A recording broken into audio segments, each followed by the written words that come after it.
কারোর সাথে দাবি করে দাবি না করে আমাদের দাবি, আমাদের বাংলাদেশের সর্বসব ছাত্রদের দাবি, আমাদের 7.5% বের করে সরকার মৌকুফ করে।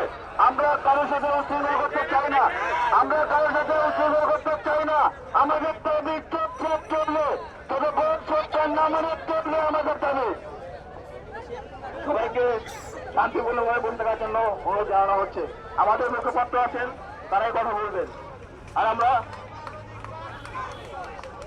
এখন আমাদের স্লোগান দিব। আশা করি সবাই আমাদের সাথে যুক্ত হবে। আজকে আমাদের এই কর্মসূচি কোনো পুলিশ ভাইদের বিরুদ্ধে নয়। আমরা বলতে